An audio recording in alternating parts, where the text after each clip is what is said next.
नमिता, सूरज, चलो बेटा जल्दी दूध पी लो। अरे आप कहाँ चल दिए? वही पेशेंट कॉल।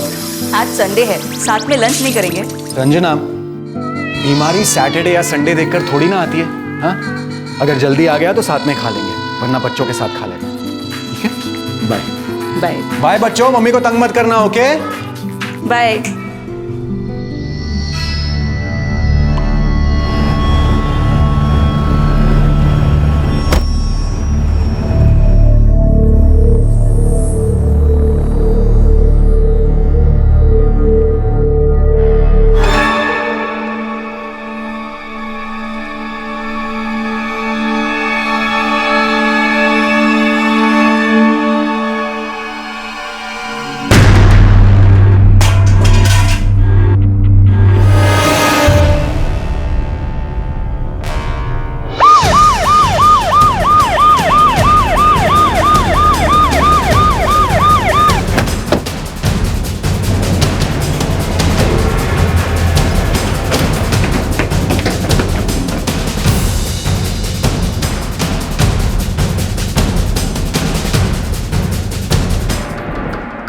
मर चुका है।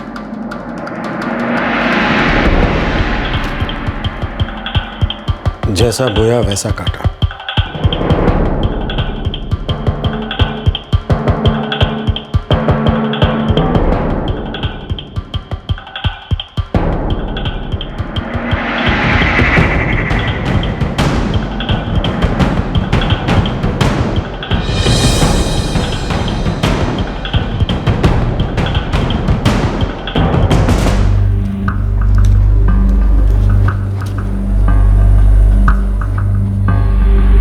सर,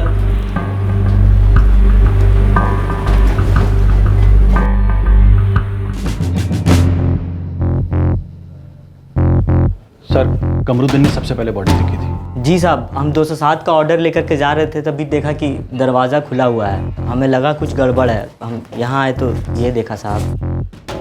विकास है, ये लखनऊ का ही रहने वाला है। किस समय चेक इन किया था? सर, दिन के करीब 12 बजे।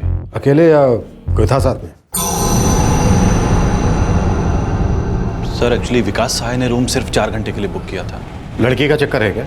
सर, विकास सहाय हमारे रेगुलर कस्टमर थे। ये क्या हर बार अपने नाम पर रूम बुक करवाता था? जी सर।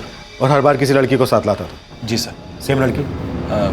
नहीं सर, अलग अलग लड़की। आज कौन थी इसके साथ? ये तो मालूम नहीं। अब हम अपने गेस्ट के पर्सनल मामलों में तो नहीं पड़ते सर। पर हाँ सर, आशीष जो हाउसकीपिंग में है, उसने कमरुद्दीन के बॉडी देखने से तकरीबन 10 मिनट पहले एक लड़की को रूम से निकलते देखा था। साहब, हम 209 की सफाई कर रहे थे, झाड़ू लेने के लिए बाहर आए तो देखिए एक लड़की 203 से बाहर जा रही है।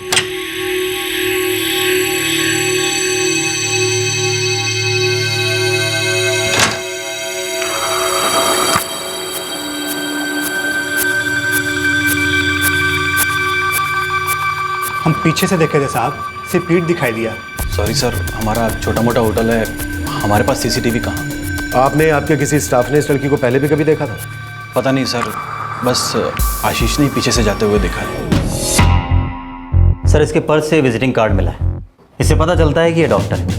इसका कोई सूरज हेल्थ क्लिनिक है, कृष्णनगर रोड पर। और कुछ पता नहीं चला। हाँ, ये नंबर है, इस पर कॉल किया, ये भी बंद है। उस लड़की से रिलेटेड कुछ मिला? नहीं सर, पूरा रूम छान मारा।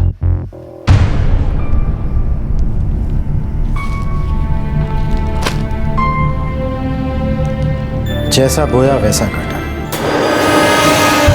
ये कुछ बदले का मामला लग रहा है। राजीव। जी सर। बॉडी को पोस्टमार्टम के लिए भेजो। डॉक्टर विकास सहाय ने करीब 12:15 बजे घर छोड़ा और 1.5 घंटे बाद उनकी लाश किसी होटल के एक कमरे में पड़ी मिली। ये तो जाहिर हो गया था कि वो वहां क्यों गए थे, लेकिन वहां वो किसके साथ थे, ये राज था। स्वाभाविक है कि उनकी पत्नी रंजना को अपने पति की मौत की खबर सुनकर गहरा झटका लगा था, लेकिन ये जानकर भी वो कम सदमे में नहीं थी कि उनका पति पेशेंट से मिलने जा रहा हूं कहकर होटल के कमरे में क्यों गया था।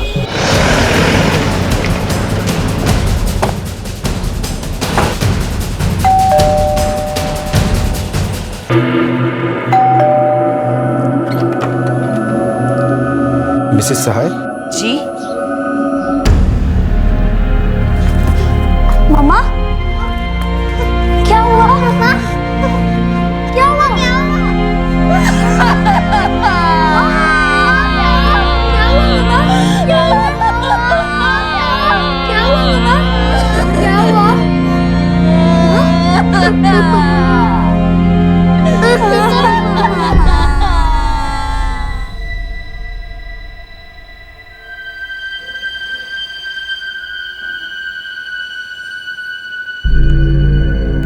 बॉडी अभी पोस्टमार्टम के लिए अस्पताल गई हुई है। आप लोग क्यों झूठ बोल रहे हैं मुझसे?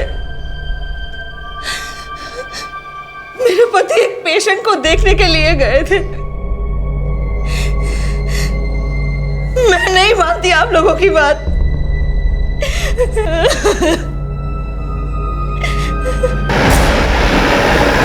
ठीक है सर, कांस्टेबल डॉक्टर सहाय की क्लिनिक पर गए। संडे की वजह से बंद था तो उन्होंने कंपाउंडर को वहाँ बुलाया। डॉक्टर साहब की बीवी को उसके अफेयर के बारे में जरा भी भनक नहीं है। उसको बिल्कुल नहीं पता कि डॉक्टर साहब होटल में लड़कियों से मिला करता था। दोहरी जिंदगी जी रहा था।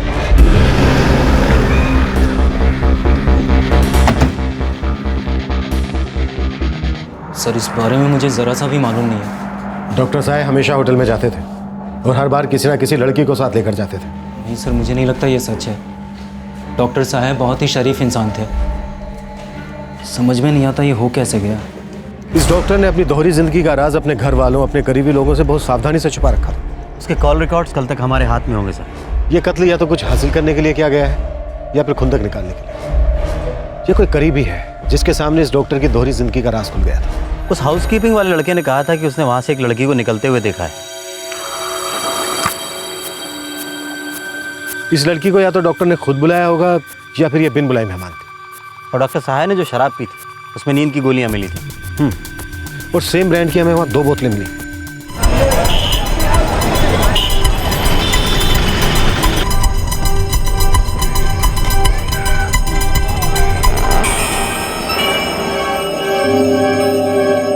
₹25।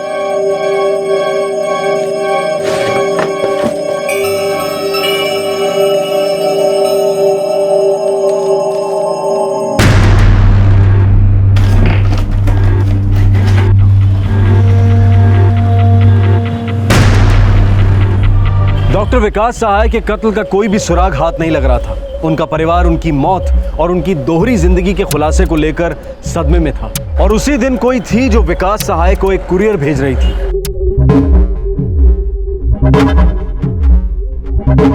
मुश्किल है, इसे तो अखबार के कतरनों से बनाया गया है। लेकिन होटल रूम में तो हमें ऐसा कोई अखबार नहीं मिला जिससे ये बनाया गया। मतलब कातिल पूरी तैयारी के साथ आया था। सर डॉक्टर सहाय के फ़ोन का अंतिम लोकेशन नमन होटल ही आ रहा है जहाँ उसे मारा गया।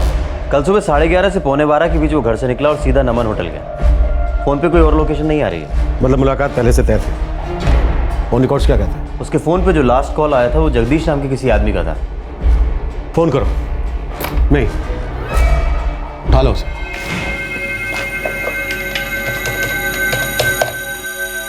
You are not dialing a valid number.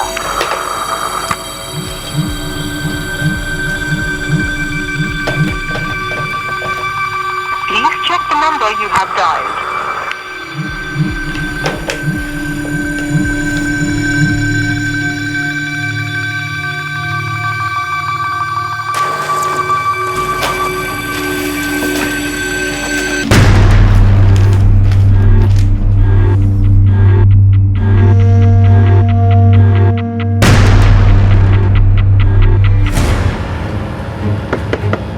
Yes, come in. Sir कल ये लिफाफा आया कुरियर के लिए। डॉक्टर विकास सहाय। सर भेजने वाले का नंबर और डॉक्टर विकास सहाय का नंबर दोनों ही नहीं लग रहे। तो कुरियर मत भेजो। कितनी बार ये बात बताइए तुम्हें? विकास सहाय। जी सर, मुझे भी ये बाद में अचानक ख्याल आया।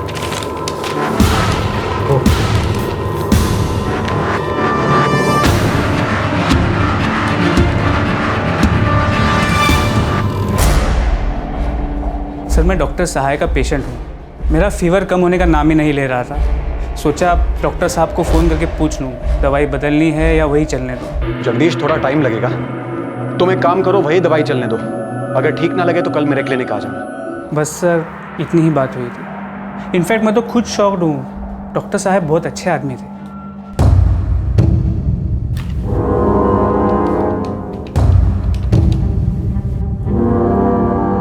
हेलो, कौन बोल रही हैं आप? रेखा, आप कौन बोल रहे हो? प्लीज आप मुझे इन सब चीजों में मत घसीटिए। मैं नहीं थी वहां। देखिए मैं एक घर परिवार वाली औरत हूँ। और उस दिन मैं घर पर ही थी। जी मैं लता बोल रही हूँ, लेकिन मैं थी नहीं उसके साथ। मुझे कोई प्रॉब्लम नहीं है, आप चेक कर सकते हो। लेकिन ऑफिसर, मैं कह रही हूँ ना आपसे, मेरा अफेयर था। पर अब आप मुझे इन सब चीज़ों में मत घसीटिए। मैं उस दोपहर उनके साथ नहीं थी सर। सर, कई औरतों से बात हुई है, सभी ने उसके साथ होने से मना किया। कोई भी कत्ल वाली दोपहर को उस होटल में नहीं गई थी जहां डॉक्टर सहाय का मर्डर हुआ। हाँ, उसी दिन सुबह 11 बजे एक लैंडलाइन से फ़ोन आया था डॉक्टर सहाय के फ़ोन पर। उसके होटल के लिए निकलने से पहले? जी, किसी जनार्दन मुखी का नंबर है।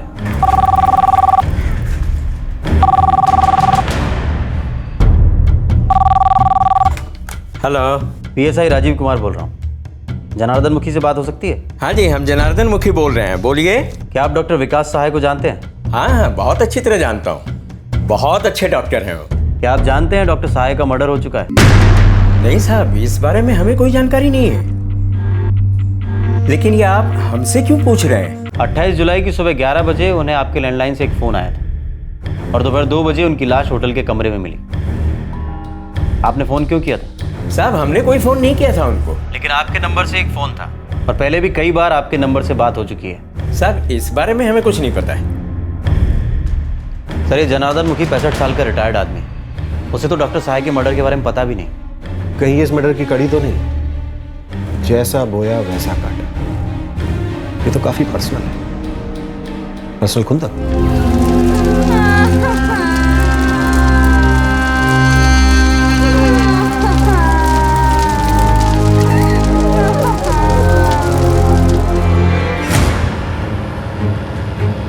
देखिए सर, हमारी कुरियर कंपनी का कामकाज बड़ा ही साफ सुथरा है। भेजने वाले का नाम और जिसे कुरियर मिलना है, हम दोनों का नंबर चेक करते हैं, उसके बाद ही कुरियर डिलीवरी देते हैं। हमने सुना है सर कि कुरियर के जरिए कुछ गड़बड़ चीज़ें भेज दी जाती हैं और इसमें हमें कुछ गड़बड़ लगा क्योंकि इसके दोनों नंबर बंद आ रहे थे। और फिर सुबह में ही हमने डॉक्टर विकास सहाय के मर्डर की खबर पढ़ी थी अखबार में।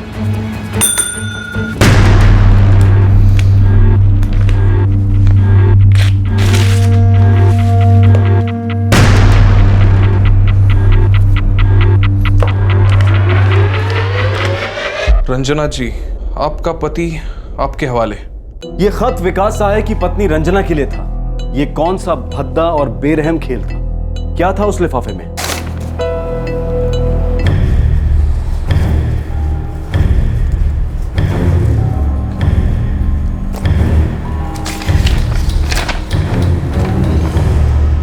रंजना जी, आपका पति आपके हवाले। सर, मैंने तुरंत अपने एरिया के थाने में खबर कर दिया था। मर्डर की खबर सुबह में ही पड़ी थी। कुरियर के लिए लिफाफा देने कौन आया था? सर, मेरे अटेंडेंट कमलेश का कहना है कि कोई लड़की आई थी। सर, वो लड़की करीब 25 से 27 साल की होगी। सिर्फ अंजलि, पूरा नाम नहीं लिखा है और ये पता भी फर्जी है। ये पर्सनल है।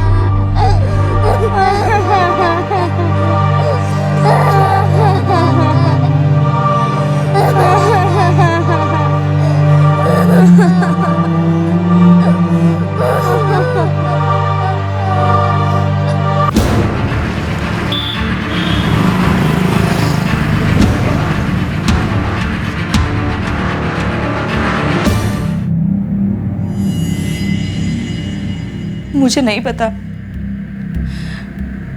मैं नहीं मानती कि उनका किसी औरत के साथ गलत रिश्ता हो सकता है। देखिए रंजना जी, यही सच है। ये कड़वा घूंट आज नहीं तो कल आपको अपने गले से उतारना ही होगा। ये सच हमारे सामने आ चुका है। आपके हस्बैंड का मर्डर हो चुका है। उनकी लाश हमें एक होटल के कमरे में मिली, जबकि वो ये कहकर गए थे कि वो किसी पेशेंट को देखना चाह रहे हैं। अभी तक तो हमें यही लग रहा है कि उनका कत्ल किसी औरत ने किया है, जिसे उनसे अपना कोई पुराना हिसाब चुकता करना था। मुझे सच में नहीं पता।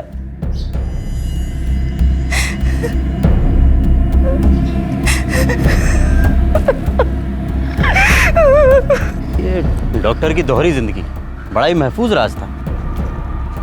बड़ा अजीब है, उसके इस राज की किसी को भनक तक नहीं लगी थी। उसे किसी ने मार डाला, पीछे ऐसा मैसेज छोड़ा जिससे लगता है कि कोई पुरानी रंजिश थी, पर कातिल का अभी तक हमें जरा भी अंदाजा नहीं। जनार्दन मुखी, जिसके लैंडलाइन से डॉक्टर के कत्ल के दिन 28 जुलाई की सुबह 11 बजे फ़ोन आया था। क्या उसकी और जांच करें?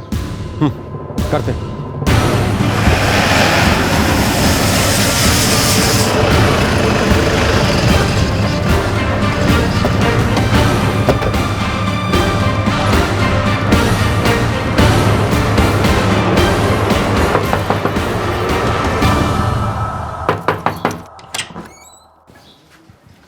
जी जी, इस बारे में साहब से हमारी बात हुई थी।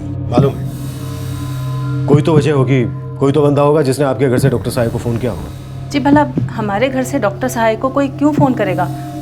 अगर कोई बीमार होगा जब भी तो उन्हें फ़ोन करेंगे ना। आपके घर में कौन कौन रहता है? जी, हम हैं, हमारी पत्नी कुमुद, बड़ी बेटी अर्चना और छोटी बेटी साक्षी। कहाँ है आपकी बेटियाँ? जी, बड़ी बेटी मोहल्ले में पीसीओ चलाती है और छोटी बेटी कॉलेज गई है, एमए कर रही है। उनके मोबाइल नंबर? जी,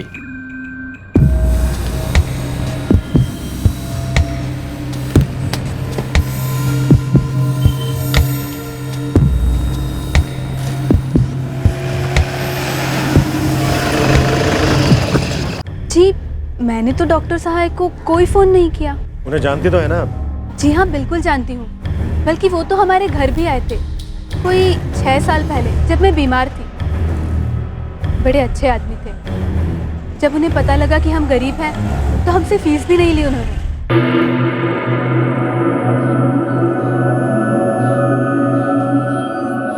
इसका बुखार तो और भी बढ़ गया है। आप इसका ब्लड टेस्ट करा लीजिए, फिर देखते हैं क्या करना है। अभी फिलहाल यही दवाइयाँ चलने दीजिए। जी डॉक्टर साहब। डॉक्टर साहब, ये आपके फीस। जनार्दन जी, रहने दीजिए। आप इस वक्त सिर्फ अर्चना का ख्याल रखिए, वो ज़्यादा ज़रूरी है। डॉक्टर साहब, भगवान आपका भला करे। शुक्रिया। मैं कोई 2 महीने बीमार रही पर उन्होंने एक भी बार फीस नहीं ली। बहुत दयालु आदमी थे वो। जी, और सिर्फ यही नहीं, उसके 1 साल बाद जब मेरी छोटी बहन साक्षी कॉलेज में थी तब उसे अपने यहाँ काम पर भी रखा ताकि उसकी पढ़ाई में कुछ मदद हो सके। इतने एहसान, फिर नफरत कैसे? कुछ समझ में नहीं आ रहा है। राजीव, अर्चना की हरकतों पे नजर रखो। कई लोग जब किसी पे एहसान करते हैं तो वापसी में किसी किस्म के एहसान की उम्मीद भी रखते हैं। जी सर, मैंने साक्षी को थाने बुलाया है, अभी वो कॉलेज में है।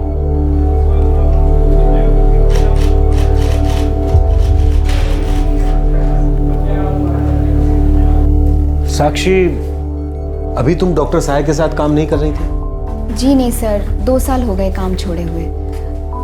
ग्रेजुएशन के बाद मास्टर्स शुरू किया तो पढ़ाई इतनी थी कि वक्त ही नहीं बचा। डॉक्टर साहब की बॉडी हमें एक होटल के रूम में मिली, ऐसे होटल में जहां वो अक्सर अलग अलग लड़कियों के साथ जाया करते थे।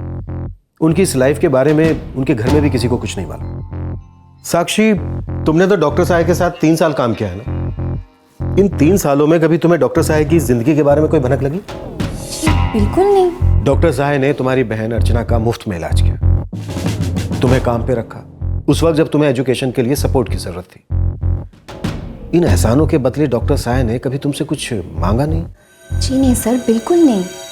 सर, मैं इधर 6 साल से काम कर रहा हूँ। साक्षी पहले यहाँ काम करती थी तो मैं उसे अच्छे से जानता हूँ सर। और उसकी बहन अर्चना? जी, वो कई बार डॉक्टर साहब को दिखलाने आई है। सर, इतवार की सुबह 11 बजे हम सब घर पर थे। छोटी बेटी साक्षी की कॉलेज बंद थी और बड़ी बेटी अर्चना शाम में ही दुकान खोलती है। उसी दिन उसी वक्त डॉक्टर साहब को आपके घर से फ़ोन किया गया और आपके घर का हर मेंबर इस बात से इनकार कर रहा है। जनार्दन जी, दाल में कुछ काला है। साहब, कोई गड़बड़ ज़रूर है। हम गरीब लोग हैं साहब, हम अपने काम से काम रखते हैं और किसी तरह अपना पेट पालते हैं साहब। और फिर हम ऐसा करके खामखा परेशानी क्यों मोल लें साहब? ज़रूर कोई गलत फहमी है साहब। सर, ये कॉल पक्का जनार्दन मुखी के लैंडलाइन फ़ोन से सुबह 11 बजे किया गया था। अर्चना और साक्षी के फ़ोन रिकॉर्ड्स क्या कहते हैं? उनके रिकॉर्ड्स के हिसाब से उनके फ़ोन की लोकेशन होटल के आसपास नहीं आ रही है। लगता है ये बहुत ही अंदरूनी गहरी बात है जिसका नाता डॉक्टर साहब की किसी हरकत, किसी गलत काम से जुड़ा है। रंजना जी, आपका पति आपके हवाले। कोई अपने दिल की खुन्नस निकाल रहा है और ये वो जाहिर भी करना चाहता था। या तो ये काम उसने खुद किया है या फिर किसी से करवाया है।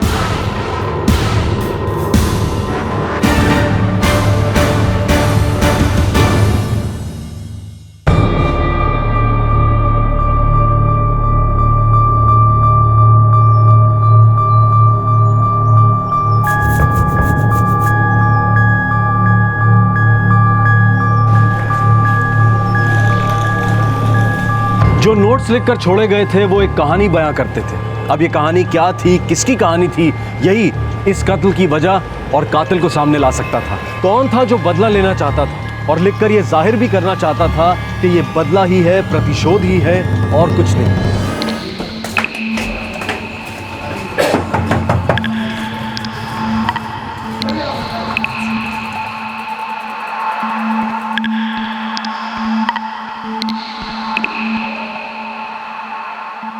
साक्षी बेटा, जी बाबूजी। कहीं जा रही हो बेटा? दिल्ली जा रही हूँ। लेकिन अचानक? जी वो कॉलेज की एक ट्रेनिंग पे जा रही हूँ। तुमने बताया भी नहीं मुझे। बाबूजी पहले सोचा था नहीं जाऊंगी, पर लगता है अब जाना जरूरी है। हाँ, दीदी को बताया? जी सुबह ही बता दिया था। ठीक है बेटा, खुशी खुशी जाओ, ठीक है? जी बाबूजी। साहब, अर्चना ने वैसे ज़्यादा पढ़ाई नहीं की, लेकिन जितनी भी की है उसे ख़त्म करके वो अपनी दुकान संभालने लगी। और साक्षी? साहब एक बात छुपाई है साक्षी नाम से, कंपाउंडर ने भी छिपाई है और यहाँ तक कि उसके पिताजी जनार्दन मुखी ने भी छिपाई है। सब ने छिपाई, किसी ने नहीं बताई। तो फिर तू बता दे, ये तू भी छुपाएगा? साहब ग्रेजुएशन के बाद 1 साल तक पढ़ाई छोड़ दी थी साक्षी ने। 1 साल ड्रॉप किया, फिर मास्टर किया। क्यों किया? साहब ड्रग्स की एडिक्ट थी। 1 साल तक उसका इलाज चला है। बड़ी मुश्किल से 1 साल में ही आदत छूटी है उसकी। इसका डॉक्टर से क्या लेना देना? साहब ये काफ़ी पर्सनल है, पता नहीं साहब, पर कुछ तो है।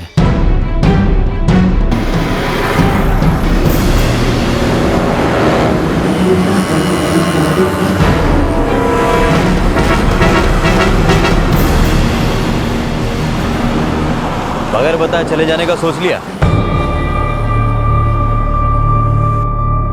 साक्षी, ना तो दिल्ली में तुम्हारा कोई प्रोग्राम था, ना ही तुम दिल्ली जा रही थी। जाहिर सी बात है तुम भाग रही थी। तुम्हारा डॉक्टर साहे के मर्डर से कोई ताल्लुक है साक्षी? जी मुझे पता था उसे कौन सी ब्रांड की विस्की पसंद थी। मुझे पता था नींद की गोलियां कितनी असरदार होती हैं। गहरी नींद में पहुंचाने के लिए कितनी गोलियां काफी होती हैं।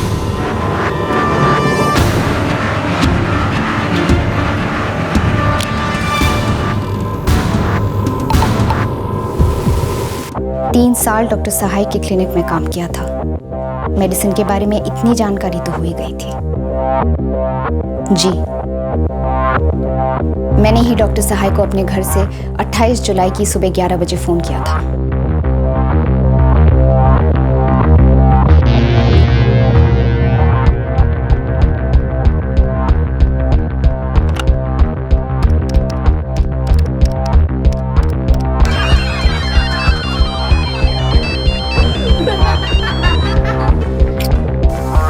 साक्षी, मैं आधे घंटे में निकलता हूँ। तुम होटल पहुंचो, मैं डायरेक्टली वहीं आ जाऊंगा।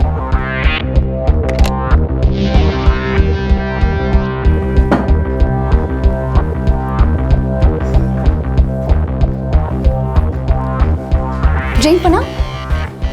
जरूर, पूछ क्यों रही हो?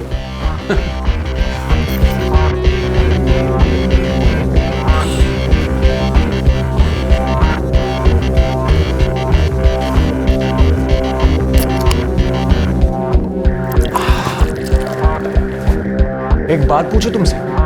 पूछो। ऐसा क्या हो गया जो तुम फिर से मेरे पास चली आई? आना ही था,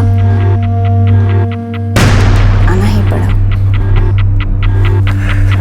थैंक यू स्वीटहार्ट।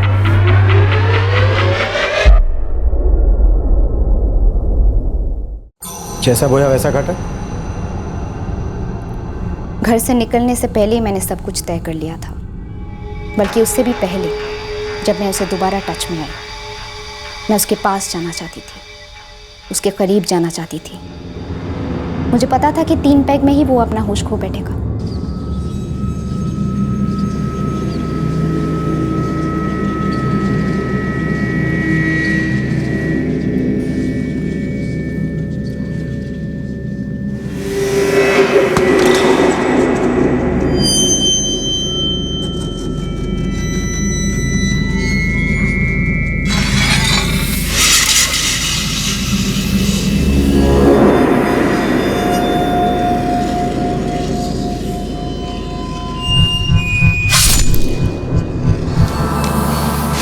फिर तुम कुरियर करने गई? जी।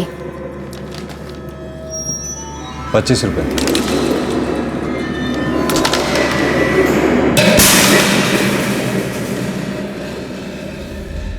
जाहिर है इसका पिछली किसी बात से लेना देना था।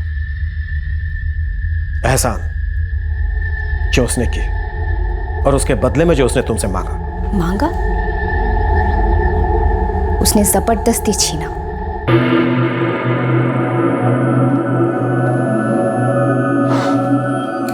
अब फिक्र करने की कोई बात नहीं है, ये बहुत जल्द ठीक हो जाएगी। ये बड़ी मेहरबानी डॉक्टर साहब आपकी। ऐसी कोई बात नहीं है, ये तो काम है हमारा। जनार्दन जी, अगर साक्षी के सपने पूरे करने में मैं कोई मदद कर पाया तो मुझे बड़ी खुशी होगी। बड़ी मेहरबानी डॉक्टर साहब आपकी। बता दीजिएगा। हमारी हालत बहुत खराब थी सर, और डॉक्टर सहाय हमारी लगातार मदद करता रहा। बाबूजी ने तो भोलेपन में उनसे हेल्प भी मांग ली मेरे लिए। मैं पढ़ना चाहती थी। डॉक्टर सहाय ने तुरंत अपने क्लिनिक में मुझे नौकरी दे दी। उस समय मुझे उसके इरादों का ज़रा सा भी अंदाज़ा नहीं हुआ। हो सकता है कि मेरे वहाँ काम शुरू करने के बाद उसकी नीयत बदल गई हो, पता नहीं।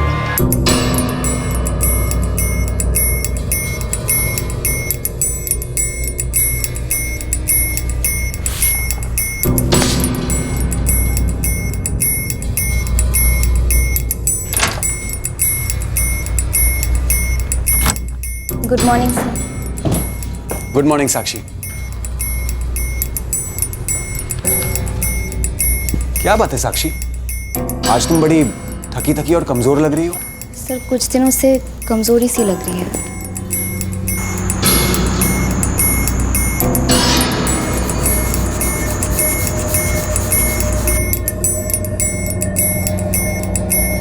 लगता है तुम्हें विटामिन डेफिशिएंसी है, पर डरने की कोई बात नहीं है, मैं तुम्हें दवाई देता हूं।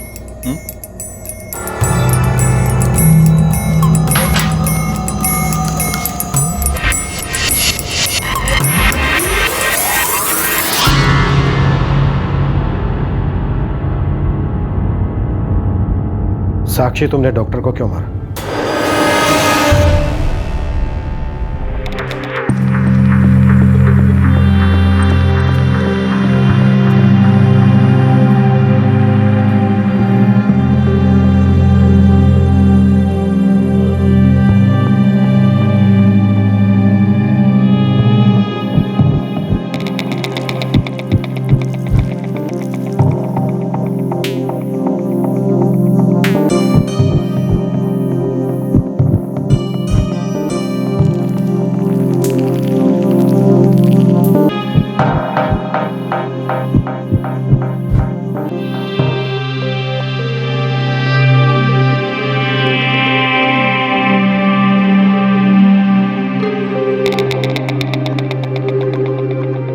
मुझे समझ ही नहीं आया कि मैं उन दवाइयों की एडिक्ट होती जा रही थी। वो न जाने कौन कौन सी नशीली दवाइयों के इंजेक्शंस दे रहे थे कि मुझे उनकी आदत होने लगी।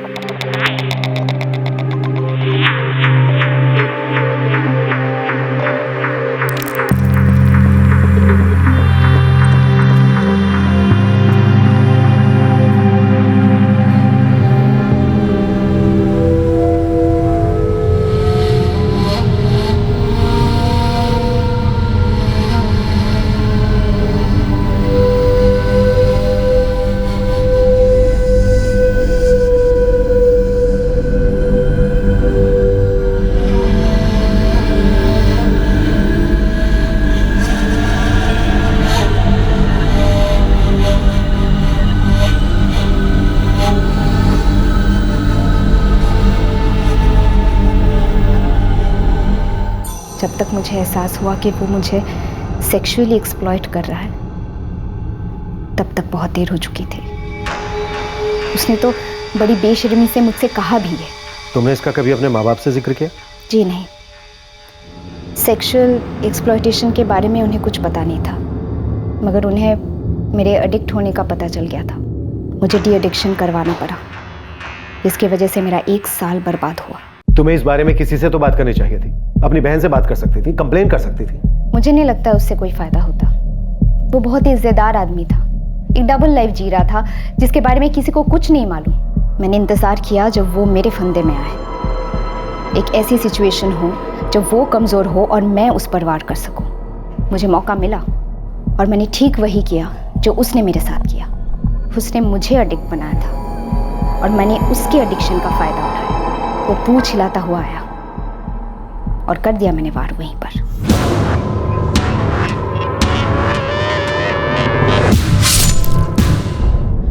अगर मान भी ले तुम जो कह रही हो वो सही कह रही हो।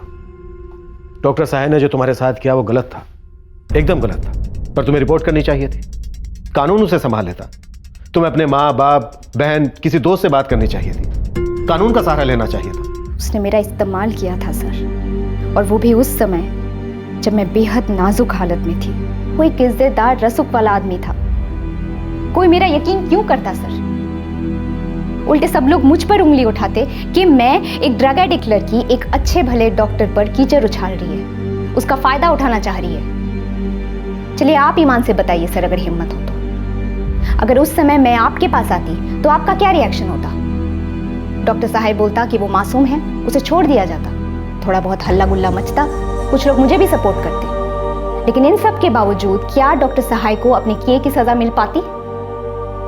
आपने मुझे पकड़ लिया है सर। मैं कबूल करती हूँ कि मैंने गुनाह किया है, मैंने उसे सजा दी है। उसने जैसा बोया वैसा काटा। अपराध करने से किसी का फायदा नहीं होता है सर, मेरा भी नहीं होगा। लेकिन मैंने ये जरूर पक्का किया है कि डॉक्टर सहाय को भी उसके किए अपराध का कोई फायदा ना हो। अर्चना बेटा, क्या तुम्हें पता था कि साक्षी पे क्या गुजर रही थी? नहीं बाबूजी, मुझे अच्छे से तो इस बात का होता है कि उसे नशे की लत कैसे पड़ गई। मैं कभी सपने में भी नहीं सोच सकती थी जो हकीकत में हुआ।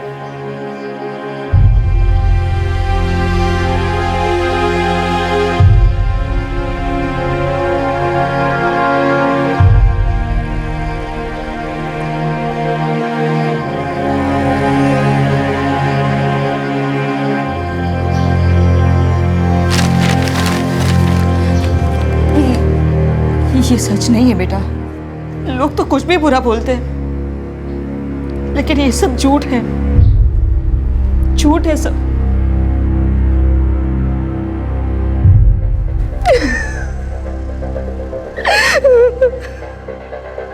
साक्षी अभी जुडिशियल कस्टडी में है।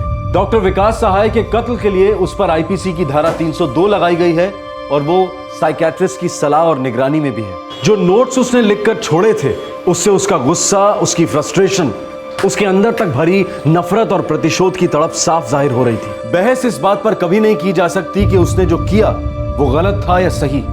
बेशक वो गलत था। आंख के बदले आंख, कान के बदले कान और जबान के बदले जबान, ऐसे तो सारी दुनिया अंधी, गूंगी और बहरी हो जाएगी। लेकिन साक्षी को तो यही लगा था कि वो गूंगी है, ये दुनिया उसके दर्द को सुनने के लिए बहरी है, कानून अंधा है और इंसाफ उसे कभी मिलेगा ही नहीं। लेकिन ईमानदारी से कहा जाए तो ऐसा सोचने वाली साक्षी अकेली नहीं है। हम में से बहुत से लोग उसकी इस भावना से सहमत होंगे और मानेंगे कि लॉ एनफोर्समेंट ठीक से होता ही कहां है। बहुत से लोग इस बात को मानेंगे कि पावरफुल लोग जुर्म की सजा से बड़ी आसानी से बच निकलते हैं और अगर फंस भी जाते हैं तो उन्हें इससे बाहर निकलने के हथकंडे आते हैं। जबकि एक आम आदमी वो तो बस कानून की पेचीदगियों में ही उलझा रहता है। आंख के बदले आंख, कान के बदले कान, जबान के बदले जबान, फिर तो ये सारी दुनिया अंधी, गूंगी और बहरी हो जाएगी। बिल्कुल सच बात है। लेकिन साथ ही ये भी सच है कि किसी बेबस आम इंसान के सब्र की परीक्षा नहीं लेनी चाहिए। सभी के लिए अच्छा होगा कि जो पावरफुल हैं, जो ताकतवर हैं, वो ये जान ले कि किसी का शोषण करके, किसी की आवाज को दबा के जो गुस्से, हताशा और नफरत के बीज आप बोते हैं वो कभी भी समझदारी का फल नहीं देते हैं। हमारे आज के एपिसोड की दूसरी कहानी।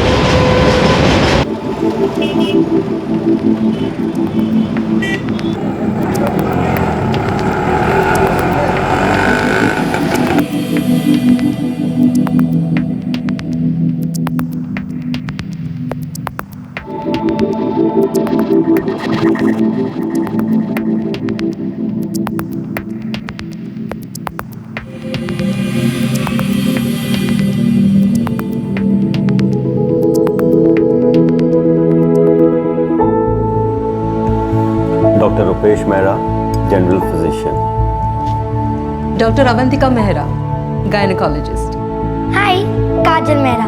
मैं मम्मा और डैड की तरह डॉक्टर बनना चाहती हूँ और लोगों की हेल्प भी करना चाहती हूँ। काजल, पूरा जूस खत्म करो।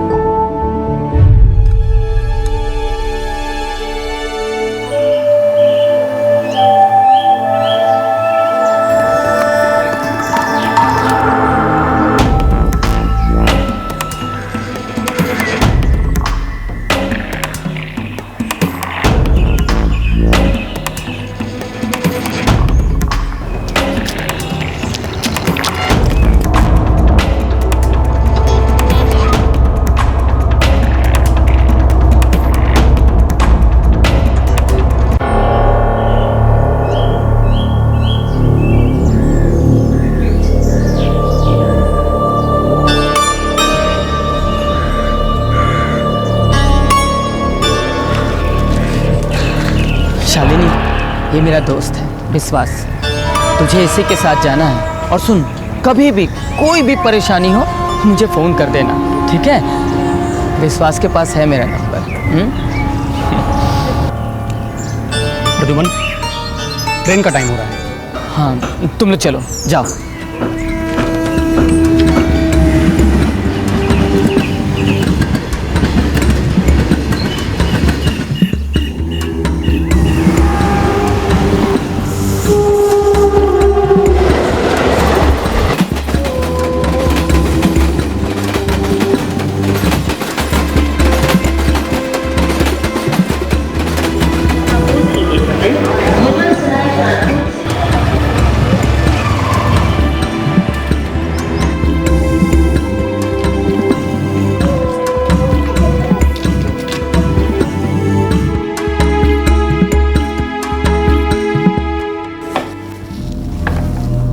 अरे विश्वास, जल्दी आ गए तो। हाँ, ये शालिनी है। शालिनी, ये लोकेश है। लोकेश ही तुम्हारा ख्याल रखेगा और कोई भी तकलीफ हुई तो मुझे फ़ोन करना। इसके पास मेरा नंबर है, ठीक है?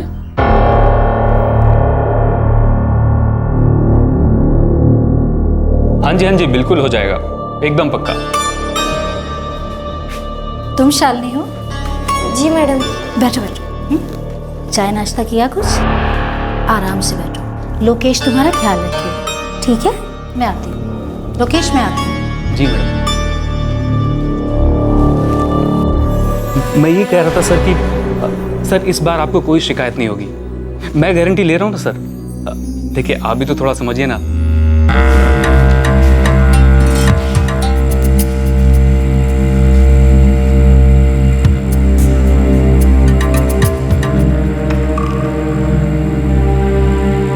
जी आई है ना? हाँ। नाम क्या है तेरा? शालिनी। और तेरा? मैं गौरी।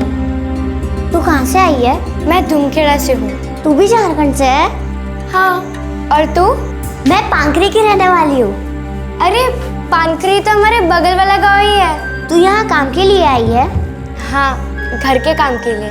मैंने अभी अभी एक काम छोड़ा है और अब ये लोग मुझे नए घर में काम दिलवाएंगे। क्यों?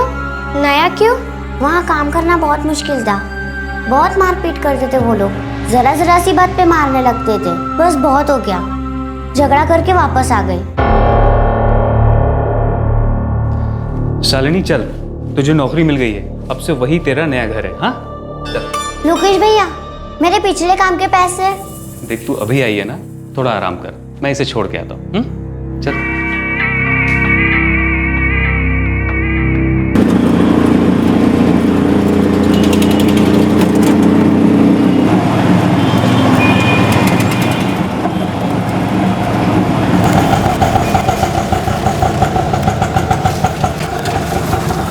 आ जाओ बेटा, आओ, आ जाओ, चलो आओ, आ जाओ, आ जाओ बेटा, आ जाओ।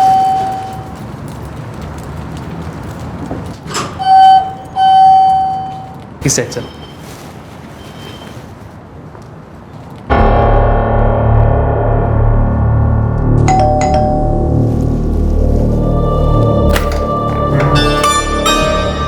नमस्ते बेटा, मम्मी घर पे है? शालिनी।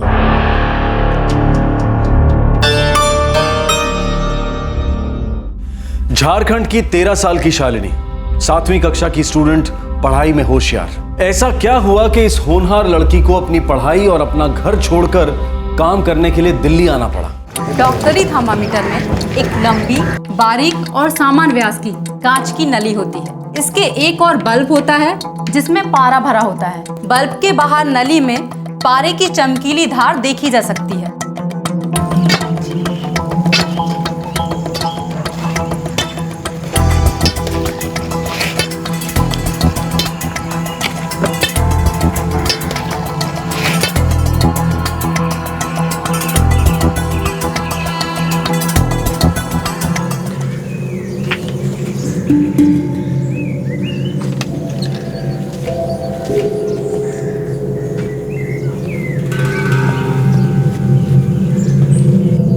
साहू जी, ये तो सिर्फ 3000 है। अब से इतना ही मिलेगा। परेशानी चल रही है, समझा कर।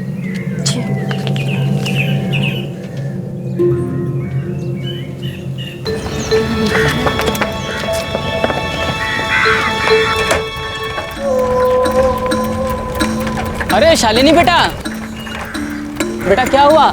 कुछ सोचा उस बारे में? नहीं चाचा, माँ से अब तक उस बारे में बात नहीं हुई। हाँ तो बेटा जल्दी बात कर लेना, वरना मौका हाथ से निकल जाएगा। हाँ चाचा। दीदी, दीदी, चलो दीदी, चलो। ठीक है प्रद्युमन चाचा, अब मैं चलती हूँ। ठीक है, चलो बेटा। अरे सुनो बेटा, जल्दी बता देना। ठीक है चाचा।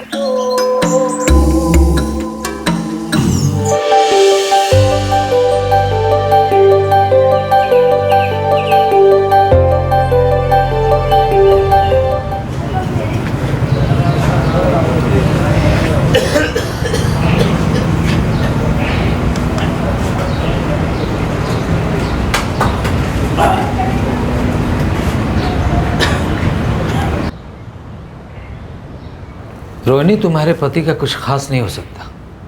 शराब ने उसका दिमाग कमजोर कर दिया है। मैं क्या करूं डॉक्टर साहब, सारा दिन पागलों की तरह गांव भर में घूमता है। सच बताऊं तो उसका दिमागी संतुलन बिल्कुल बिगड़ चुका है। तुम चाहो तो उसे शहर के किसी बड़े अस्पताल में ले जाओ, या फिर जैसा चल रहा है वैसा चलने दो। चलो। अरे क्या कर रहे हो? छोड़ो उसे, कब पीछा छूटेगा तुम्हारी शराब से। सलाम साहब, सलाम साहब, सलाम। 20 रुपया। छोड़ो ना।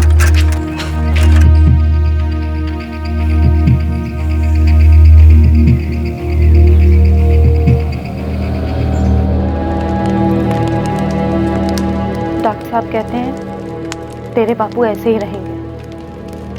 उसके इलाज के लिए किसी बड़े अस्पताल ले जाना हो। कहाँ से लाऊं इतना पैसा? और तो और साहूकार ने भी इस बार पैसे काट लिए। क्यों? कहता है कि कोई परेशानी है। वो अपने जेब से थोड़ी दे रहा है, उसका खुद का पैसा थोड़ी है। पता नहीं शायद, और कौन लगे उसके मुंह।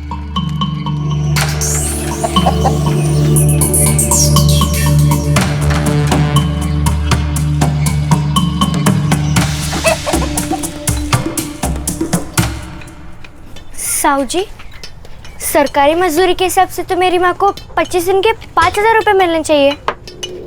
सुनो शालिनी, एक तो मैंने तेरी बाप की हालत देखकर तेरी माँ पर दया की और ये कार्ड बनवाया। नहीं नहीं, वो बात नहीं है साहू जी, मगर आप पैसे काटोगे तो हमारा घर कैसे चलेगा?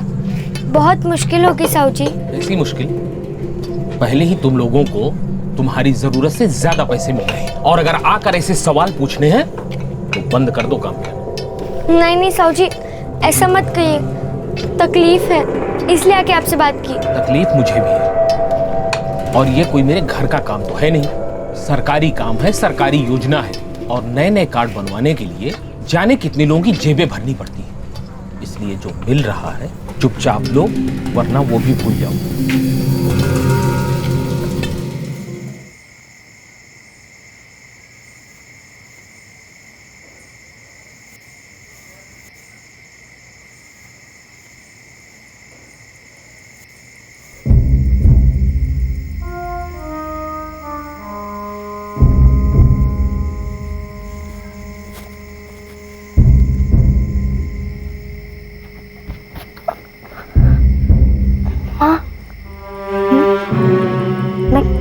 अकेले दिल्ली चली जाऊं?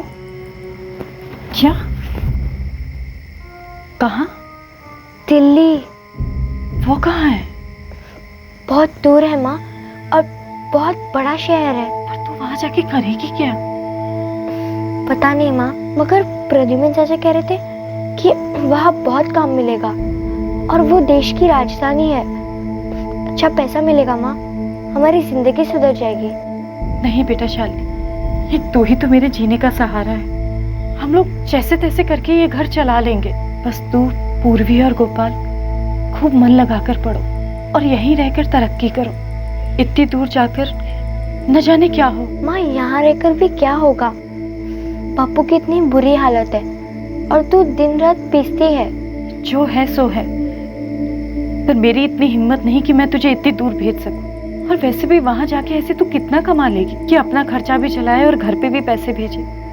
नहीं, तू कहीं नहीं जा रही शालिनी, हम यहीं ठीक है। चल जाके सो जा।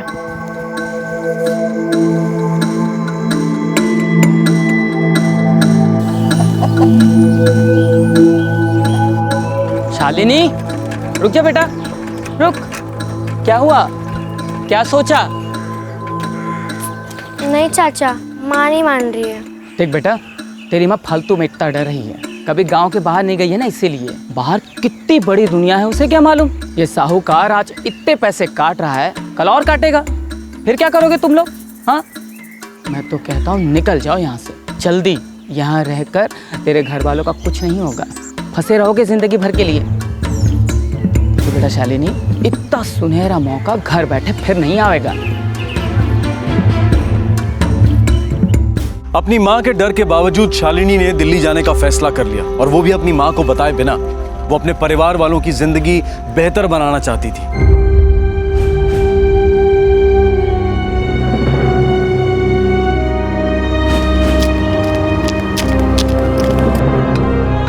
हमने स्कूल के सारे कमरे देख लिए, वो कहीं भी नहीं है। बहुत देर तक हमने उसकी राह भी देखी माँ। और शंभू काका बोले कि उन्होंने दीदी को गांव के बाहर जाते देखा। मैंने तेरी बेटी को गांव से बाहर जाते देखा। कोई था उसके साथ? नहीं, वो अकेली ही थी। सरपंच जी, बहुत डर लग रहा है। न जाने उस पे कैसा भूत सवार था, शहर जाके पैसे कमाने का। मेरी बात मान, कुछ दिन इंतजार कर ले, आ जाएगी वो लौट के। शहर का पागलपन देखेगी ना, अपने आप आ जाएगी चुपचाप वापस। पुलिस थाने जाके मदद मांगो? कोशिश करके देख ले, कुछ होगा या नहीं होगा ये मैं कह नहीं सकता। तू प्रद्युमन से बात क्यों नहीं करती? तू कह रही थी ना, वही कहता था उसे दिल्ली जाने के लिए। अरे नहीं नहीं, मैं नहीं ले गया उसे। अगर मैं उसे ले जाता तो यहाँ तेरे सामने कैसे होता? पर वो तो बार बार कहती थी कि आप उसे दिल्ली ले जाने के लिए कह रहे हो। हाँ, मैंने कहा तो था, लेकिन वो जाने को तैयार ही नहीं थी। कह रही थी माँ नहीं मान रही। हाँ, पर आप पुलिस से बात करने में मेरी मदद करोगे? रोहिणी, इसमें पुलिस क्या करेगी? और वैसे भी तूने ही कहा था ना कि शंभू काका ने उसे गांव से बाहर जाते देखा था कि नहीं? हाँ। देख रोहिणी, पुलिस तुझे ही जिम्मेदार ठहराएगी, वो लोग कुछ नहीं करेंगे। अब मैं क्या करूं?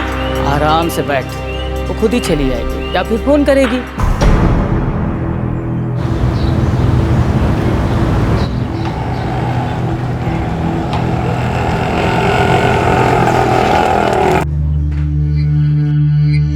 शालिनी,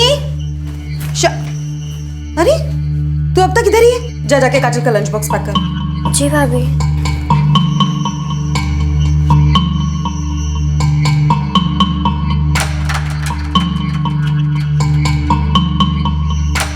काजल बेटा, स्कूल का सारा होमवर्क हो गया? पूरा कंप्लीट किया? शालिनी, इधर आओ। जी भाभी। हमारे जाने के बाद पूरा घर साफ करके रखना। जी भाभी। दोपहर में रानी आएगी, वो सिर्फ शाम का खाना बनाती है। उसका काम हो जाने के बाद सारे बर्तन साफ करना। जी भाभी। उसके पास चाबी रहती है तो तुम्हें चिंता करने की जरूरत नहीं। जी भाभी। अवंतिका, जल्दी करो, लेट हो रहा है। हाँ काजल, चल बेबी कम। बेडरूम अच्छे से लॉक कर दिया ना? हाँ बाबा, कर दिया है। और बेडरूम लॉक करने से पहले पूरे बेडरूम की सफाई भी करवा दी है। हो गया? चल बेबी।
रात के खाने की सब्जी, आटा, चावल सब वहां अंदर रखा रहता है।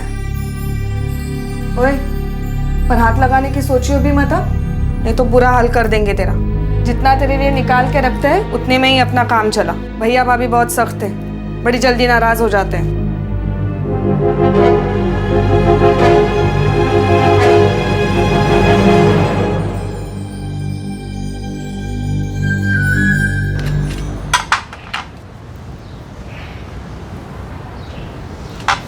शालिनी, तू इतनी देर से उठेगी ना तो कोई भी काम तेरा टाइम पे खत्म नहीं होने वाला।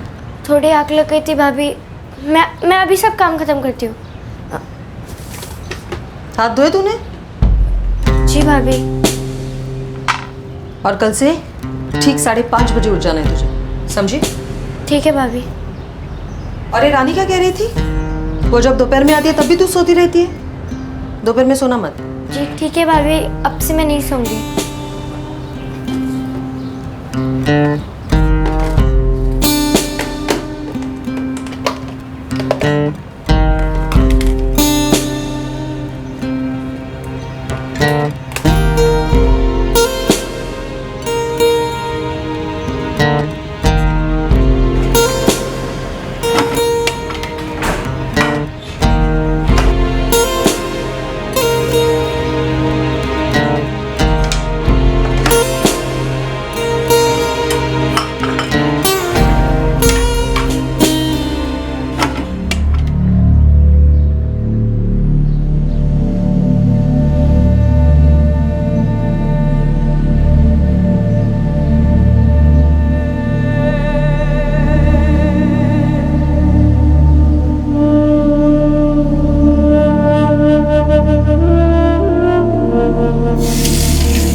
अवंतिका, प्रॉपर्टी अच्छी है, अच्छा इन्वेस्टमेंट रहेगा।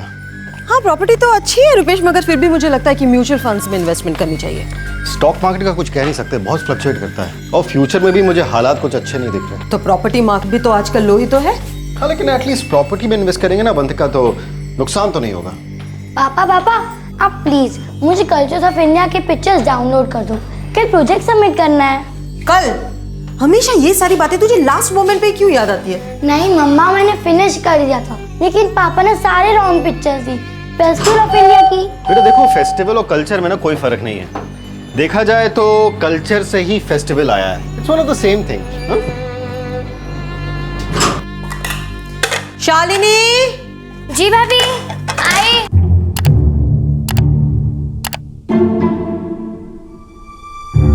जी भाभी।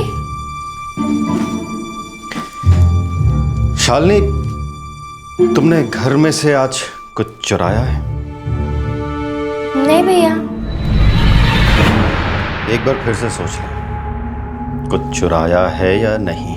नहीं भैया, मैंने कुछ भी नहीं चुराया। झूठ बोलना अच्छी बात नहीं है। भाभी मैं सच कह रही हूँ, मैंने कुछ भी नहीं चुराया है।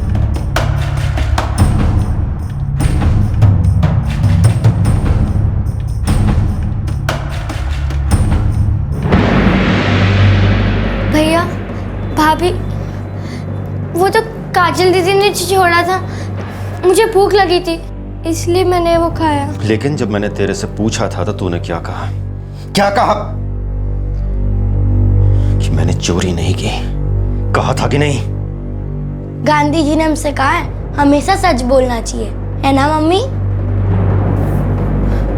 काजल बेटा, तू अपने कमरे में जा। Okay mummy.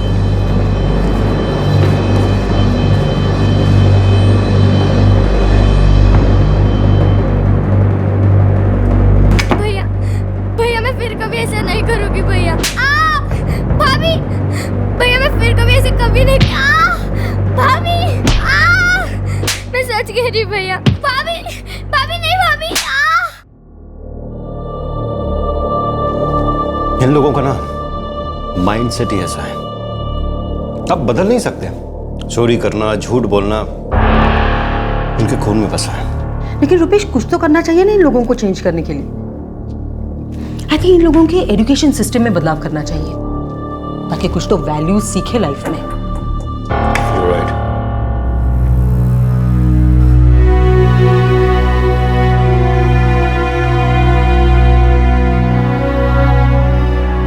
हमने जो कुछ भी आपको दिखाया है उसमें जरा भी एग्जैजरेशन या अतिशयोक्ति नहीं है। ना तो हमने कुछ बढ़ा चढ़ाकर दिखाया है और ना ही ये कोई काल्पनिक कहानी है।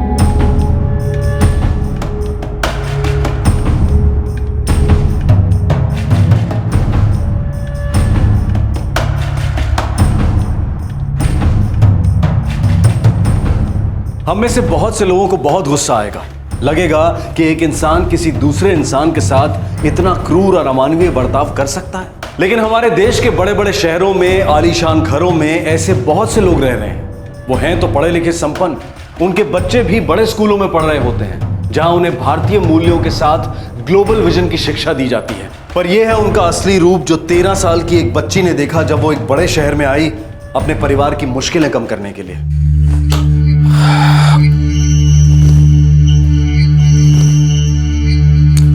अवंतिका, ये सब क्या है? क्या हुआ रुपेश? What is this? मैं ऐसी शर्ट पहन के कॉन्फ्रेंस में जाऊंगा क्या?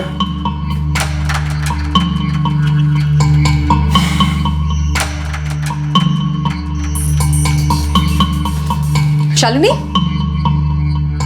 कपड़ों को इस्त्री कैसे करते पता है तुम्हें? ये इस्त्री की है तूने?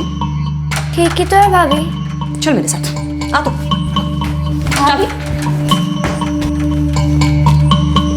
शालिनी, आज मैं तुझे सिखाती हूँ कि इस्त्री कैसे करते हैं। नहीं भाभी, मैं कर लूंगी। नहीं, आज तुझे सिखाती हूँ। भाभी नहीं, नहीं भाभी, मैं कर लूंगी। भाभी, भाभी नहीं, भाभी, भाभी नहीं, भाभी, भाभी मुझे छोड़ दो भाभी, भैया।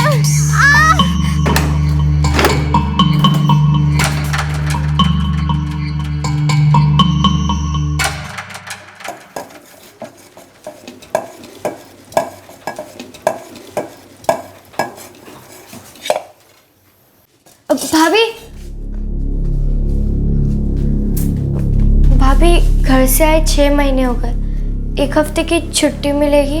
नहीं, बाद में। घर वाले से मिले बहुत दिन हो गए, बस 1 हफ्ते में मैं आ जाऊंगी। एक बार कह दिया ना नहीं, बाद में। और 1 हफ्ते के बाद हम आउट ऑफ इंडिया जा रहे हैं, लौट के आएंगे तब चली जाना।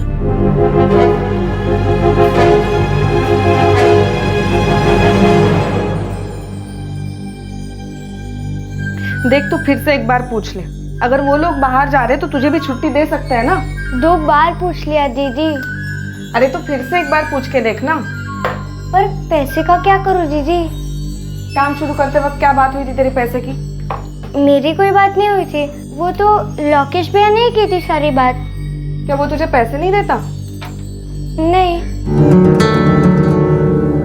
जब से मैं यहाँ पे आई हूँ मैं तो उनसे मिली भी नहीं हूँ। तो एक काम कर, तू भाभी से फिर से बात कर ले, सीधे बोल मुझे छुट्टी चाहिए और पैसा भी। देख, थोड़ा नाटक तो तुझे करना पड़ेगा। अरे नाटक नहीं करेगी तो वो लोग खून चूस लेंगे तेरा। इसीलिए मैं इन घरों में पूरे पूरे दिन का काम नहीं उठाती हूँ।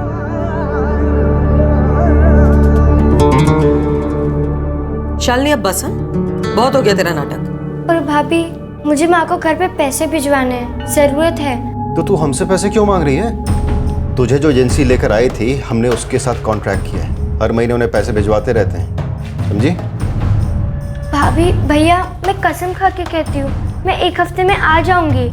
शालिनी, तुझे क्या लगता है हम तुम जैसे लोगों को जानते नहीं है? तू 1 हफ्ते का बोल के जाएगी मगर 1 महीना गायब रहेगी। मैंने एजेंसी को पूरे 1 साल का कमीशन दिया है, इसलिए अब ये नाटक करना बंद कर। और ये सब करके ना हमारा शोषण करने के बारे में सोचना भी मत। मेरे बहुत सारे पेशेंट पुलिस में हैं, ज़्यादा शोर मचाया ना तो पुलिस बुला लूँगा, समझी? बुलाओ पुलिस। अब मुंह मत बना, चल जा। अवंतिका, सब कुछ अच्छे से लॉक कर देना। इस लड़की को ना पैसे का चस्का लग गया है, पीछे से कहीं चोरी वोरी ना कर ले। अब ये नया टेंशन पालो। This is really too much. Oh my God, stock market और 215 पॉइंट नीचे गिर गए। टेलिंग यू अवंतिका, बहुत बड़ा रिसेशन आने वाला है। अभी एक्सक्यूज दे के यूरोप ट्रिप कैंसिल मत कर देना।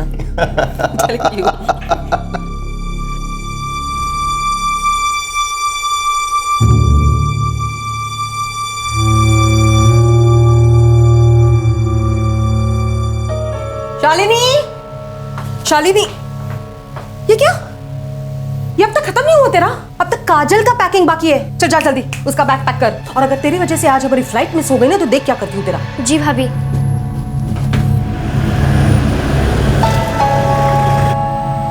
अवंतिका जल्दी करो, कैब आ गई है। आई आई, हो गया कमिंग, हो गया आई।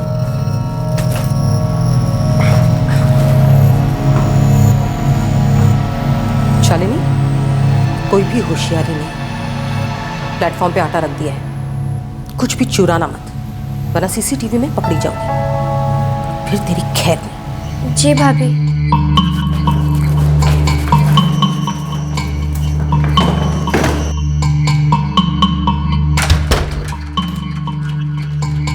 सब कुछ अच्छे से लॉक तो कर दिया ना? हाँ बाबा, सब कुछ लॉक कर दिया है। प्लीज अभी बार बार मत पूछना।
बहुत भूख लगी है दीदी। क्यों?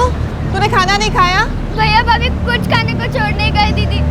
मैं 3 दिन से तुम्हारा इंतजार कर रही हूँ दीदी। अरे अब मैं छुट्टी पे हूँ ना, वो लोग बाहर गए तो मैं क्यों काम पे आऊंगी? दीदी मुझे घर जाना है दीदी, बहुत दिन से ठीक से कुछ खाया भी नहीं है दीदी, और वो लोग ने सब कमरे भी बंद कर लिए दीदी। दीदी मेरी मदद कर। क्यों?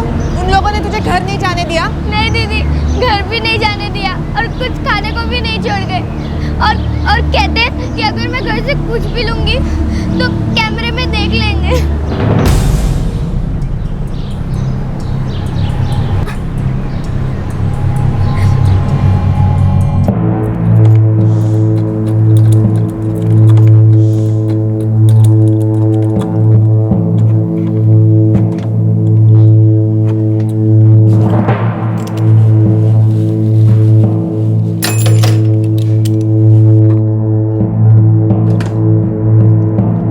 सर ताला भारी वाला लगता है, खुल नहीं पाएगा। सर सर लड़की भी अंदर से खोल नहीं पा रही है, हमें उसे बालकनी से बाहर निकालना पड़ेगा।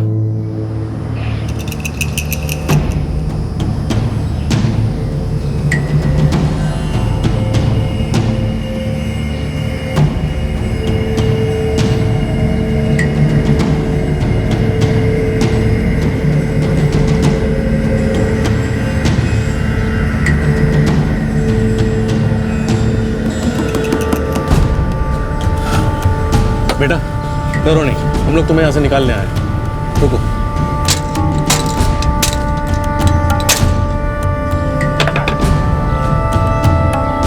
आराम से, बिल्कुल मत डरना।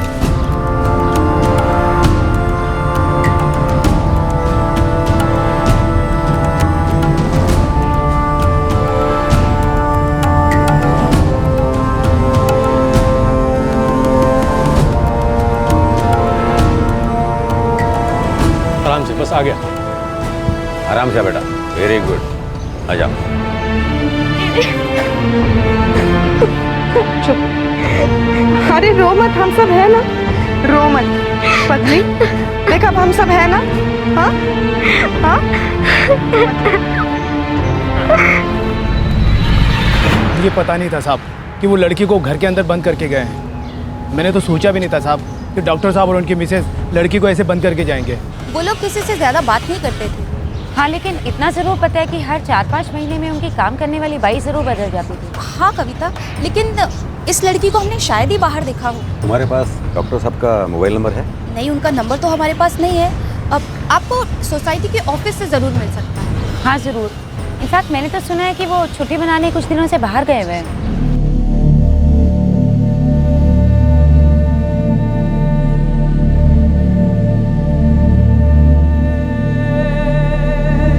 शालिनी बेटा, झारखंड में तुम्हारे किसी पड़ोसी के पास या गांव वालों के पास फोन है? नहीं साहब। ठीक है, तुम अपने स्कूल का नाम बताओ, तुम्हारे मम्मी पापा का पता हम लगा लेंगे। सर डॉक्टर रुपेश मेरे भाई हैं, यूरोप गए हुए हैं, इसीलिए उनका मोबाइल मेरे पास है। परसों तक तो लौट आएंगे। इंडिया लौटते ही सबसे पहले उन्हें इस पुलिस स्टेशन आकर रिपोर्ट करना है, समझे आप? जी सर, मैं बता दूंगा उन्हें।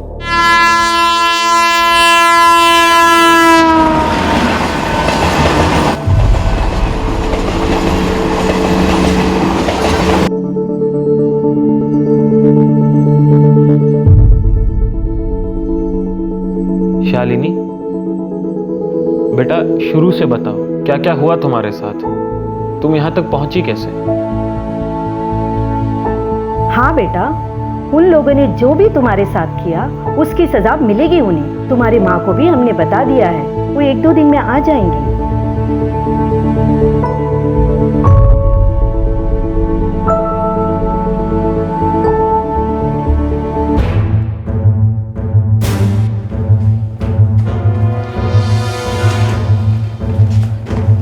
आप हमारे साथ ऐसा नहीं कर सकते। We are respected citizens. ये कोई तरीका नहीं है। डॉक्टर रुपेश, आप और आपकी बीवी 4 दिन पहले वापस लौटे हो, लेकिन पुलिस स्टेशन आकर रिपोर्ट करने के बजाय आप लोग चोर चौकी की तरह फरार हो गए। इसलिए अब ये राग गाना बंद कर दो, समझे? सर वो लड़की झूठ बोल रही है सर। आपको लगता है कि हम जैसे लोग ऐसा कुछ कर सकते हैं? वो लड़की हमसे पैसे निकालना चाहती है, इसलिए हमें ब्लैकमेल करना चाहती है, इसलिए ऐसे सारे इल्जाम लगा रही है हम पर, है ना? और यूरोप जाने से पहले हमने घर पर उसके लिए भरपूर खाना छोड़ा था, पैसे भी दिए थे। अब उसे और पैसे चाहिए, इसलिए ये सब नाटक कर रही है, ब्लैकमेल कर रही है हमें।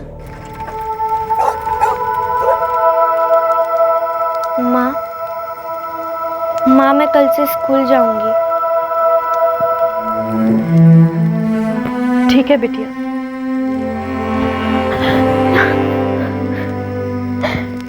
पर आगे से कभी ऐसा मत कर। पता है जब से तू गई है तब से मैं दिन रात यही सोचती थी कि ना जाने तू किस हाल में होगी। कहीं मत जाना शालिनी, अपनी माँ को छोड़कर कहीं मत जा।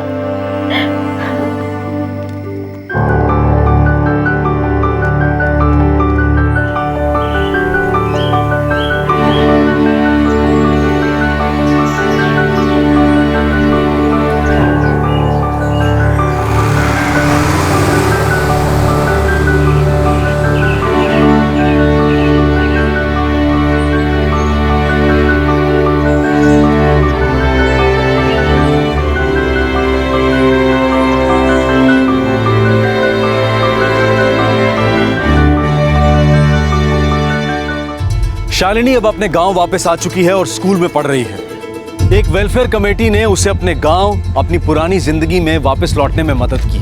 अपने गांव में वो गौरी से मिली, जिससे वो पहले एक बार दिल्ली की उस एजेंसी में मिल चुकी थी जिसने उसे काम दिलवाया था। गौरी को भी एक गैर सरकारी संस्था यानी कि एनजीओ ने ऐसे ही बचाया था जब वो अपने मालिक के अमानवीय बर्ताव से तंग आकर वहां से भाग निकली थी। शालिनी को गौरी ने बताया कि उस डॉक्टर कपल के यहाँ पहले गौरी ही काम करती थी और उसके काम छोड़ने के बाद शालिनी को वहां भेजा गया था।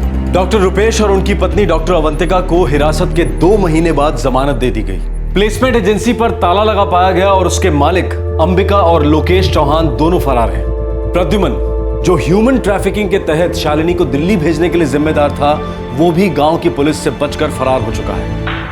डॉक्टर रुपेश और डॉक्टर अवंतिका को शालिनी की पिछली कमाई और जो यातनाएं और शोषण उसने सहा, उसके मुआवजे की रकम के रूप में एक राशि फिक्स डिपॉजिट में जमा कराने के लिए कहा है।